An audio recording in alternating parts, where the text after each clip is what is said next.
नाज़रीन, अवामी न्यूज़ में ख़बरनि जो सिलसिलो जारी है। इन वक्त असीं तव्हांखे कपरो में ख़बर ॾींदा हलूं त कपरो में वधंदड़ महांगाई अवाम जो जीण चिंजाल करे छॾियो आहे। अटे जा अघ आसमान सां ॻाल्हियूं करण लॻा आहिनि। ग़रीब अवाम ॿिनि वेलनि जी मानी जे लाइ बि परेशान आहे। महांगाई सबबि सख़्तु अवाम परेशान आहे। इंतज़ामिया पारां अटे जे अघनि ते अञा ताईं कंट्रोल करण लाइ को बि तहरीक न वरितो आहे। कपरो जे शहरनि ऐं चकी मालिकान अवामी न्यूज़ सां ॻाल्हाईंदे चयो आहे त अटे जा रेट हाई लॻा पिया आहिनि। उहो सिंध जी जेको आहे पंहिंजो गवर्नमेंट जेको उन ते तवजे नथी कराए सघे ऐं पंजाब जो कानून पंहिंजो आहे, अलाए सिंध जो पंहिंजो कानून आहे। उन्हनि करे ॿिन्ही कानून खे ई बराबरि नथा सम्झनि।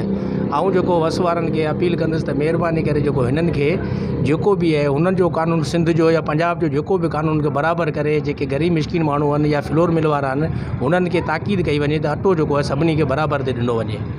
पूरी मिले थी या जेको पत्थर साईं अर्ज़ु इहो आहे त अॼु खां जॾहिं असांजी सीज़न स्टार्ट थी चौथे महीने में त असांजी गवर्नमेंट कणक तां छापा हणी राति जो हाणे कानूनी या गैर कानूनी असांजी कणक तां टोटल छापो हणी खणी वई, जंहिंमें DFC सांगड़ ऐं ॿ टे अमलदार ॿ टे गॾु हुआ।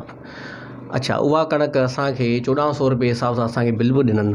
पर मक़सदु चवण जो इहो आहे, हींअर असांखे जेका असांजी कणक जी जेका कोटा आहे असांजे चकीन वारनि जी, उहा 15 ॾींहंनि में जेका असांजी हुजणु खपे उहा असांखे सिर्फ़ु ऐं सिर्फ़ु फ़ी स्टून जे हिसाब सां 8 बोरियूं ॾियनि था। असांजा माशाल्लाह 6 स्टूननि जंहिंमें असांखे 48 बोरियूं 15 ॾींहं असांखे मिलनि थियूं। हाणे उहे 48 बोरियूं असांजो वधि में वधि हिकिड़े ॾींहं जी खाज आहे। बाक़ी असीं 14 ॾींहं ॿिया छा हलायूं। हिते अमलदार तव्हांजा असांखे जेको आहे सो प्रेशराइज़ कंदा त बराए महिरबानी अटो गवर्नमेंट जे हिसाब सां जेको बि रेट उन्हनि कढियो आहे 1800 या समथिंग जेको बि आहे उन हिसाब सां अटो हलायो। असांजी मजबूरी आहे, असांखे या त 15 ॾींहंनि जी पूरी कोटा ॾिनी वञे त असीं बेशक असीं अटो हलाइण लाइ तयारु आहियूं। बाक़ी हाणे तव्हां जेकॾहिं हिकिड़ी ॾींहुं कोटा ॾेई करे 15 ॾींहं असांखे अटो हलाईंदा त असीं मजबूर आहियूं। हींअर ओपन मार्केट हले बि 2200 रुपया, 2200 जे हिसाब सां असीं पंहिंजो अटो हिते 2400 या 2500 जेको बि आहे उहो पंहिंजे हिसाब सां हलाईंदो आहे। हिकिड़ो ॾींहुं असीं हलायूं था, वरी 14 ॾींहं नथा हलायूं त इहो अवाम जेको आहे सो बज़न थी वञे। इन करे असांजी पंहिंजी मजबूरी लॻी वई आहे, या त असांखे बिल्कुलु कोटा ॾिनी वञे पंहिंजी पूरी 15 ॾींहंनि जी, त जीअं असीं पंहिंजो कम खे सवले नमूने हलाए सघूं। टोटल पंहिंजी सिंध जी सिर्फ़ु पोइते करण जे हिसाब सां सम्झो, जीअं सम्झो सिर्फ़ु इहा कोताही आहे। बाक़ी असांखे इहा ज़ाती ख़बर आहे त पंजाब में अटो 1700 ते हर दुकान ते, हर चकी ते, हर इवन एतिरो क़दर जो हर गाॾीअ ते, हर केबिन ते तव्हांखे 1700 में मिलंदो। हीअ सिर्फ़ु हिते इहो वेदन लॻो पिया। हींअर मूं वटि ग़रीब आवाम जेका बि हिते अचे थी एतिरे क़दर परेशान आहे, असांखे ज़ाती तौरु ख़बर आहे।